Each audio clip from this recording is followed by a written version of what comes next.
guys, happy Friday, y'all. Thank goodness it's the weekend, TGIF. I have my assistant Lola here with me tonight. So I've been getting tons and tons of questions about crash pads. I think it's quarantine times. All of our kids are obviously trapped in the house and verging on super boredom. And so it's like, how do we keep our kids entertained and safe at the same time? So I got a super scary phone call earlier this week from one of my clients' moms, one of my dear sweet clients who I love and adore. Her mom had been telling me for the last couple weeks, like with the kids trapped in the house, that her kids have been like jumping off of the sofa and jumping off the lazy boy, and she's like, gosh, I just don't even know how to keep them safe because they're just like jumping and crashing on everything. And they were in the process of actually getting a crash pad, and unfortunately this little girl crashed and fractured her leg and got a mild concussion as well. So super scary for this sweet mama and her family, and for this little girl. And you know, would it have been avoided with a crash pad? We'll never know. But it just really kind of hit me hard because, you know, we're all doing our best right now, and this was certainly not anyone's fault. Accidents happen and kids do crazy things because they're kids and they're impulsive and they're not meant to have the reasoning skills of an adult. And I don't know, it just made me really think about this, and it just made me want to make a video for y'all, just kind of explain, again, since I've been getting so many questions about a crash pad, like, what is it? Why do you need it? How does it help? Those kind of things. So safety-wise, it's just so important for kids to have a safe place to jump and crash and land and be wild in their own home, because they're gonna do it. Most kids are gonna do it regardless. Most kids are sensory seekers in that they like a lot of input. They like a lot of jumping and crashing and movement, and all of those things help their bodies to feel calm. It helps their bodies and brains to feel calm, to feel regulated, to be able to listen to you, to be able to focus. Builds core strength, builds neck and shoulder control. All the things that they need to be successful in the classroom happens through sensory input and through repeated sensory input.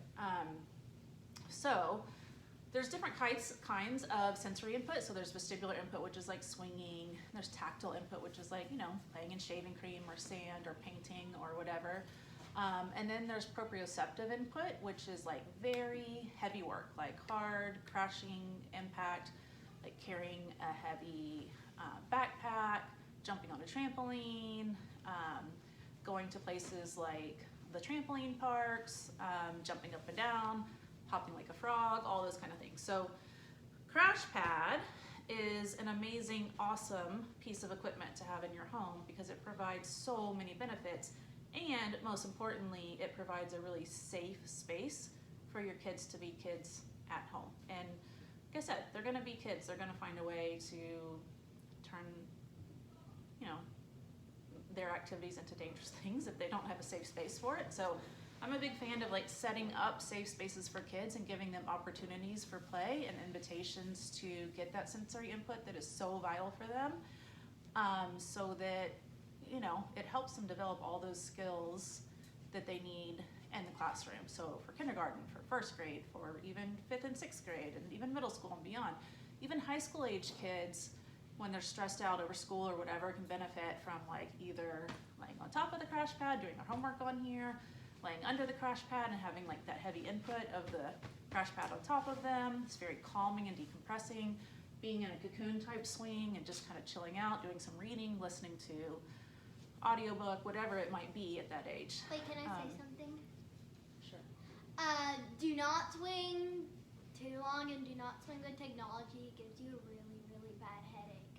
Okay, yes, those Really are both bad really headache. good tips, but we're mostly talking about proprioceptive input tonight, which is deep, heavy crashing. So for this crash pad, I always like to have them underneath swings, just obviously for safety reasons. My kids, we have a old chair in the corner, and they like to swing off of the chair and crash into the crash pad and land and flip and twist and all sorts of things. And no one's ever gotten hurt on here. I've actually never seen a kid get hurt on a crash pad. Doesn't mean it can't happen, but I've been in OT for about 20 years, and I've never seen an injury on a crash pad. So pretty good track record safety-wise. But what it does is it gives kids so self-regulation is the biggest predictor of success. It's the #1 biggest predictor of success. And so giving kids input through safe avenues is absolutely critical to the development of their self-regulation. And self-regulation is their ability to feel calm and safe in their brains and bodies, make good choices, think through things before they just impulsively do them, be able to delay gratification, be able to make good decisions, all of those things. So how do we do that? People are always like, well, how do I get my kid to develop good self-regulation? You get them a swing and a crash pad, and this gives them opportunities to take risk and to calculate risk and what's safe and what's not safe. And they're doing it over a piece of equipment that even if they take a risk that wasn't really that safe, they're pretty protected. And they've got, it's like a built-in safety net, really.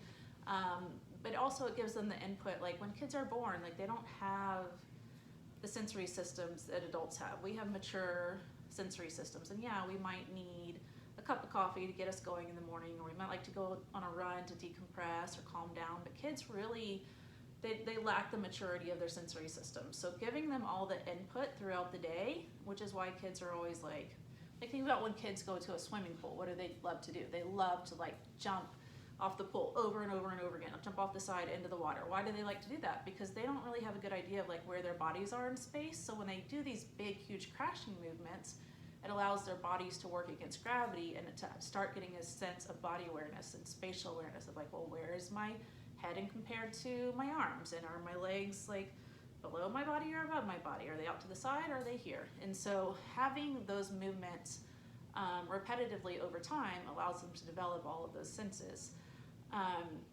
So when you have something like a crash pad and a swing in your home, it gives them opportunities for practice all day, every day, in a super safe environment. So while it might be super stressful for your kids to be jumping off of a sofa or jumping off their furniture or like whatever else in the house because it's not safe and it is scary, having a crash pad allows them to have a lot of different input throughout the day that is both safe and fun and developing critical skills for success in the classroom, especially if a kid with autism or ADHD or just a kid who's like super sensory seeking. This is usually like a very, very welcome feeling for them because it's something that they can do safely to meet those needs that, all day long they're being told, don't wiggle, don't move, I need you to focus, I need you to pay attention. They're like, I just need to move my body. And so just like me. This one likes to move her body a lot, right, Lola? Yes. To help you focus and calm to be have I these things. right now. She actually, since we've been doing homeschooling, she has been doing a lot of her work on this crash pad or in this swing or a combination of both. She easily can take a laptop into that swing. You can see how it like gives her a lot of deep pressure like around the edges and around the side. So it keeps her pretty calm and focused, pretty So cool that and I pretty don't amazing. move at all. Yeah, well, you don't really need the movement when you're No, or else it'll give me a bad headache. right. So anyway, this is my most favorite crash pad. The reason for that is called Milliard.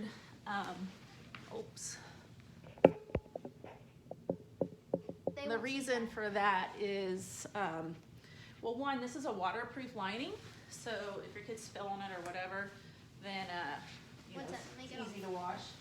I'm not going to take this apart, but the other reason for it is it's nice and big. It covers a large area, but also you can actually take this cover off. Under this cover, there's another cover. So if you want to, you can actually make 2 crash pads out of just this one. So you just take the other liner out, you move half the foam out of this one, put it in the other one, and then your investment has allowed you to have 2 crash pads in your home instead of 1 crash pad. And That's cool. I wouldn't recommend like jumping from high places onto the divided crash pads, but just for like use under a swing or that kind of thing, it's perfectly okay. And you can always, if you have the crash pads divided, you can always stack them, and then it's just as safe as having one. You can also, a lot of kids like to sandwich between them, so if you make 2 out of these, put one down, put them in the middle, put the other crash pad on top of them. A lot of kids really love to read that way or study because it gives them that deep pressure that's super calming and super relaxing. What else? I think we're gonna show y'all, or take some pictures and show y'all some ways that these kids like to I can show use them the how to crash jump pad. off the swing. Okay, she's gonna show you how to jump off the swing. But I'm gonna use the massage chair. Okay. Okay. Well, first of all, there's a massage chair in the back, and I use that to jump off onto the swing, and so it just gives me a better boost. And basically, I like putting the thing. Yes, thank you, Mom. I like putting the swing under my bottom, and so you can just it's easier to jump off on the swing, and I just let go, kind of like that. I don't actually jump off because chances are I might not land Okay, on the now swing. jump off of the, so here we have like our movable sofa. How many times a day do your kids do this?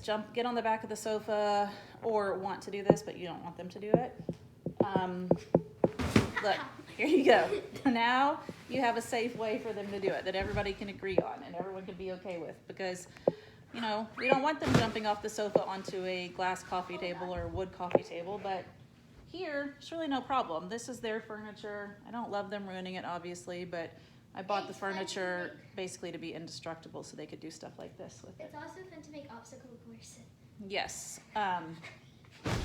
Obstacle courses, I have not, I don't think I've made a video about those. Maybe I have, I don't remember, but we need to make one soon because they are my all-time most favorite OT play activity for kids. Like, there's 5 million activities and skills built into obstacle courses, and they're super fun. Kids love to do obstacle courses. So, all right, we're also about to make a cardboard slide out of some old boxes and put the crash pad at the bottom, and just show y'all how many different ways we use the crash pad at our house. So we'll see how that turns out. Maybe we'll take some pictures there too.